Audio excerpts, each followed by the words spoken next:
Espero que todos os espectadores daqui do Fora de Curva tenham tido um excelente Natal, mas agora, pelo menos nesse intervalinho entre Natal e Réveillon, a gente vai ter que trabalhar um pouquinho com as coisas que realmente estão acontecendo no Brasil. E nesse âmbito, o Papai Noel, ao invés de nos presentear o nosso país com algum presente muito bonito, acabou nos dando uma pedra de carvão porque fomos maus meninos.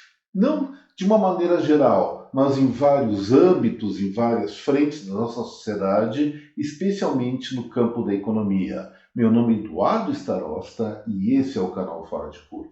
Bom, gente, um número importantíssimo que foi divulgado hoje pelo Banco Central foi o fluxo cambial estrangeiro do Brasil nessa última semana. É aquele dinheiro que entra e sai, isso tem um saldo positivo, isso quer dizer mais investimentos aqui no Brasil, seja Bolsa de Valores, seja mercado financeiro, e quando acontece isso, a moeda nacional normalmente se valoriza. Evidentemente tem que ter outros superávites, como comercial e de serviços, mas o fluxo de capital estrangeiro é importantíssimo e é um termômetro muito acurado do que diz respeito à credibilidade internacional do nosso país. E o resultado dessa semana, ou dessa última semana agora, de dezembro, está sendo muito decepcionante, com um déficit de 11,64 bilhões de dólares, que, ao se juntar com o da semana anterior, que foi 4,14 bilhões,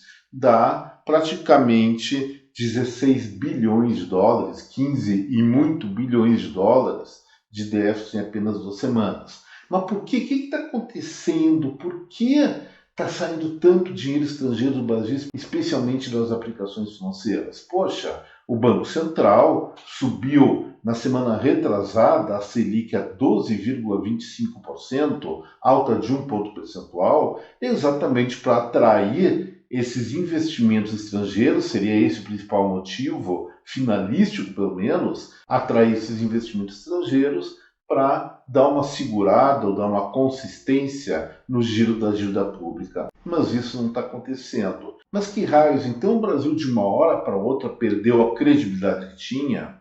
Olha, credibilidade nunca foi forte do nosso país nem da América Latina, a não ser países como Chile e mais recentemente Uruguai. Mas é exatamente isso que está acontecendo. As pessoas que investem no Brasil, pelo menos no exterior, estão deixando de confiar na consistência da economia brasileira. E daí eu não quero entrar na seara política, porque aí é paixonite de um lado, ódio de outro, e isso não leva a nada. Temos que ter pensamento racional e observar quais são as causas que estão fazendo esse fenômeno acontecer. E não é muito difícil de identificar, gente. A revista The Economist, segundo publicação aqui do Brasil, a Cruzoé, clama na sua manchete, o título da matéria, a isso dedicada, por reviravolta fiscal. Mas que raio é esse de reviravolta fiscal? O que está acontecendo? De novo, vou insistir.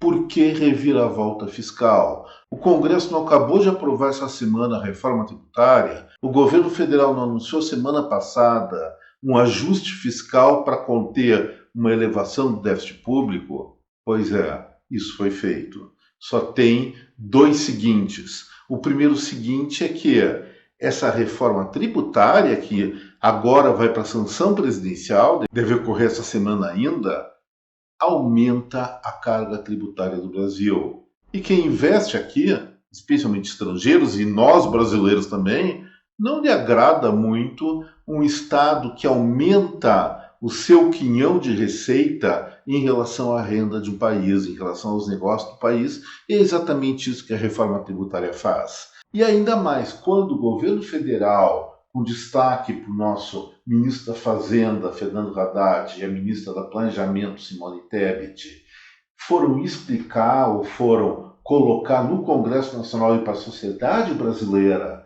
o que seria o pacote fiscal brasileiro, anunciado, como eu falei, há algumas semanas, gente, foi uma fiasqueira, foi bases muito pouco consistentes de pressupostos e uma execução muito, mas muito da pobre. Estão falando em uma economia em 2 anos de 70 bilhões de reais, isso aí dá um pouco mais, vamos falar em torno de 11 bilhões de dólares, que não faz nem cosquinha no déficit público brasileiro. Não afeta positivamente a consistência das contas públicas. Recentemente, até eu mostrei para quem assistiu Fora de Curva, se não me engano, da última segunda-feira, antes do Natal, o crescimento da arrecadação está bastante elevado, em torno de 10% ao ano, mas os gastos públicos estão progredindo de uma maneira muito mais acelerada. E isso aumenta o desequilíbrio brasileiro. É a mesma coisa, poxa, você vai emprestar dinheiro para um amigo, para um parente que não controla suas contas. Talvez por bondade você faça isso, mas pode contar, esse dinheiro vai ser perdido, porque quem não controla suas contas, não sabe quanto gasta, não sabe quanto recebe, não sabe compatibilizar isso, o risco de fornecer um calote ao credor é muito grande. E aí, o que acontece, gente? Qual é o movimento que o Brasil está fazendo? Qual é o movimento que o governo brasileiro está fazendo? E o Banco Central, a meu ver, nesse momento, inocentemente, está querendo cobrir, está querendo bancar para não gerar um caos na moeda brasileira, não gerar um caos financeiro no nosso país. A movimentação é a seguinte: o governo anuncia economia de recursos não muito consistente, o parlamento do nosso país, ao invés de impor mais sanções, mais disciplina nos gastos, negociou esse pacote fiscal pegando algumas mamatas, exigindo mais direito de gastar. Pior é o seguinte, teve esse acerto, enfraqueceram a já depauperada economia fiscal do Executivo Federal em pelo menos mais de 5 bilhões de reais. É um acordo, a meu ver, inadequado, é um acordo que eu diria assim, dentro das circunstâncias atuais do Brasil, até de moralidade questionável. Mas, sob o ponto de vista da relação entre poder executivo, governo e poder legislativo, parlamento é legítimo, está dentro da lei. Aí chega um ministro do Supremo Tribunal Federal, que era ministro da Justiça, o Dino, e questiona o acordo entre poder executivo e poder legislativo por uma solicitação do PDT. Aí virou uma bagunça geral, ou seja, cada poder no Brasil está muito fora do seu quadrado. Como é que o Poder Judiciário, o Supremo Tribunal Federal, no qual Flávio Dino é um dos ministros atualmente, vitalícios, até pelo menos completar, se não me engano, 75 anos, como é que o Supremo Tribunal Federal, que não tem essa atribuição, vai lá exigir satisfações a respeito do acordo entre executivo e legislativo? Bagunçou tudo e desmoralizou ainda mais as instituições brasileiras, pelo menos as instituições do poder brasileiro. E quem está lá fora investe no Brasil, a Selic está 12,25% ao ano, isso eventualmente pode dar uma taxa real de juros de 10% ao ano, é uma das melhores, se não a melhor do mundo. Essas pessoas não vão deixar de pensar. Estão pagando tão bem? Será que tem alguma coisa que estão escondendo da gente, ou estão escondendo de mim, que sou investidor? É claro que tem, ou provavelmente tem, que é essa bagunça que nós estamos vendo aí. Um Estado ou um Poder Executivo que não consegue compatibilizar gastos públicos com receita pública, que aumentar mais impostos ainda, sem deter essa despesa, um parlamento que, desculpa falar, negocia coisas muito importantes, que é a solidez financeira do nosso país, do setor público, por aquelas emendas PIX, ou seja, provoca o aumento de gasto ainda maior, e um poder judiciário que mete o bedelho onde não deve e parece que quer virar um poder imperial no Brasil, parece que quer mandar tanto no executivo como no legislativo. Aí a bagunça está feita. Desestabilização política do país, é muito claro. Não vou apontar culpados, não vou apontar inocentes, porque nesse contexto todos são culpados.